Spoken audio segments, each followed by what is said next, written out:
आप देख रहे हैं GTS न्यूज़। चैनल को सब्सक्राइब, लाइक और शेयर करना ना भूलें। जय हिंद। मैं इस समय हूँ जनपद बहराइच में। मैं हूँ लौकिश अवस्थी जी क्या, और आप रामलीला कराते हैं यहाँ पे, और मैं कुछ बात करूँगा लौकिश अवस्थी जी से।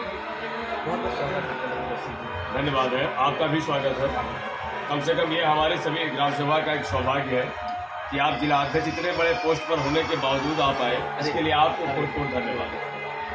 तो जो रामायण पाठ जो कल हुआ था, और महाराज जी ने बहुत बड़ा जो दरबार लगाया था, और वहाँ पे जो कुछ लोग आए थे कुछ प्रश्न पूछे थे जिंदगी से रिलेटेड। जी जी, कुछ जने हैं, कुछ बीमारियाँ हैं जी। ये कब से हो रहा है और इसका उद्देश्य क्या है? ये कार्यक्रम विगत वर्षों की बात परंपरागत तरीके से निरंतर होता आता है, प्रत्येक वर्ष करवाया जाता है। प्रत्येक वर्ष जी, ये कार्यक्रम क्षेत्र के ग्राम सभा के सहयोग से ही संभव होता है, क्योंकि बहुत बड़ा कार्यक्रम है। और हम लोगों का कर्तव्य है कि यदि किसी भी कार्यक्रम में किसी संत का आगमन हो जाए, बिल्कुल जी, तो आप मान लीजिए कार्यक्रम की जो रूपरेखा है। लेकिन मैंने कल देखा, बहुत अच्छा रहा। मैंने तो कल कवरेज भी किया लाइव। जी, जो नेपाल के राष्ट्रीय धर्मगुरु आए थे, जी जी, क्या नाम है उनका, और मैं अक्सर उनको देखता हूँ, और एक सौभाग्य कल हुआ उनका जो दर्शन करने। कुछ बताएं उनके बारे में, कैसे वो कहाँ पे है? आप परम पूज्य श्री 1008 महाराज श्री चंद्रनाथ योगी जी हैं। जी, ये वर्तमान में जो मंदिर बागेश्वरी माता की मंदिर है उसके पीठाधीश्वर है। जी, और नेपाल राष्ट्र के राष्ट्रगुरु, जी राष्ट्रगुरु, धर्मगुरु हैं। इस तरह की कई बड़ी दायित्वों का निर्वहन कर रहे हैं, और इनसे हम लोग निवेदन करने जाते हैं। और ये हमारा सौभाग्य है, हमारा क्या है, हमारे पूरे ग्राम सभा का सौभाग्य है जो महाराज जी कार्यक्रम में आ जाते हैं। बिल्कुल, बहुत अच्छा लगा। और मैंने कल देखा माननीय विधायक जी, जिला अध्यक्ष महोदय, और काफी बड़ी बड़ी हस्तियां वहाँ पे। बिल्कुल बिल्कुल, SHO खैरी घाट, और कई जिला प्रचारक जी भी आए थे, जिला प्रचारक जी भी थे। श्री वीरेंद्र गिरी महाराज जी आए हुए थे। महाराज जी बहुत मतलब काफी बड़े बड़े हस्तियां थी। श्री महारथी जी आए थे, श्री पंछी जी आए हुए थे, और इसके बाद श्री प्रेमीदास जी महाराज आए हुए थे, और जो वो भी थे दामड़ी जी भी आए थे। रामायण के पाठ बिल्कुल बताया, बड़ा अच्छा लगा। जी जी, बड़ी अच्छी बात ये लगी कल जो महाराज जी जो एक बात को बता रहे थे जी, कि लोगों को भविष्य जो आने वाली बात, और जो बता रहे थे कि देखिए, एक बात बड़ी अच्छी लगी मुझे जी, जो उन्होंने एक बात कही कि जब भगवान जो है राम लक्ष्मण जी के जब लगा था, जब लगी, हाँ, तो उन्होंने बोला कि वैद बहुत इंपॉर्टेंट होता है। बिल्कुल बिल्कुल, संजीवनी के लिए वैद को बुलाया गया। वैद तो वैद ने बोला संजीवनी लेकर के आइए। जी जी, उन्होंने बताया उस दौर के वैद और आज के डॉक्टर, उसके बारे में एक जरा बताइए उनके बारे में। अब ये जान लीजिए, ये मेरे घर में या आपके घर में कहीं कोई ऐसा हुआ कि जिसको ब्रेन हैमरेज हो, या किसी भी प्रकार की कोई ऐसी बीमारियां हैं जिसका निचोड़ डॉक्टर ही कर सकता है। डॉक्टर ही कर सकता है।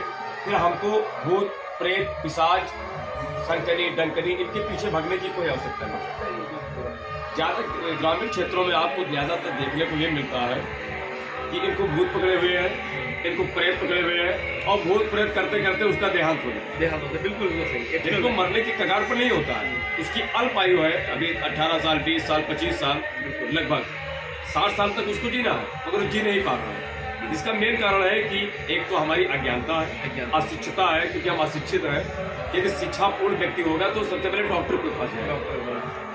हमको बुखार है तो पैरासीटामॉल की मुझे आवश्यकता है। अब ये डॉक्टर पर निर्भर है कि हमको 500 वाला देता है एमजी का दे रहा है, या 650 एमजी का दे रहा है, ये डॉक्टर पर निर्भर है, डिपेंड करता है। जी, अब हमको बुखार जरूर है, लेकिन बुखार की जगह पर हम कोई पेनकिलर खा रहे हैं या कोई दूसरी दवा खा रहे हैं, तो ये थोड़ा टिप्पणी, ये टिप्पणी है। इसलिए डॉक्टर की सलाह डॉक्टर के पास। और उनकी जो बात थी, जो उनका वाक्य था, बड़ा अच्छा था। उन्होंने महाराज जी ने बहुत अच्छी बात बताई। जैसे आजकल हमने काफी कम लोग ऐसे देखे हैं कि जो इस बात को कहते हैं, कि महाराज जी ने बहुत अच्छी बात बताई कि वैद्य के पास आप जाइए, इस दौर के डॉक्टर है, जो चिकित्सक उनके पास जाइए। बिल्कुल। अच्छा, कितने दिन का प्रोग्राम रहता है ये? हमारे यहाँ 7 दिवसीय प्रोग्राम होता है। जी, ये 26 तारीख से प्रारंभ हुआ है, 1 जनवरी तक होता है। 1 जनवरी जी, 1 जनवरी की रात्रि में इसका विसर्जन हो जाएगा।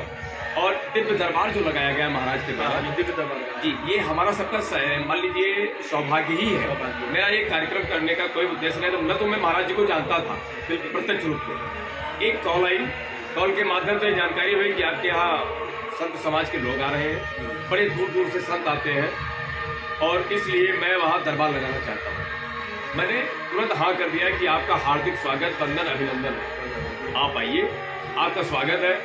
मुझसे जो हो सकेगी मैं आपकी सेवा करूँगा, बस आपका आगमन हो जाए। आगमन महाराज ये बहुत अच्छी बात रही। और एक साहब ने मुझे बताया कल कि बागेश्वर धाम जी जो महाराज है ये उनके शिष्य हैं।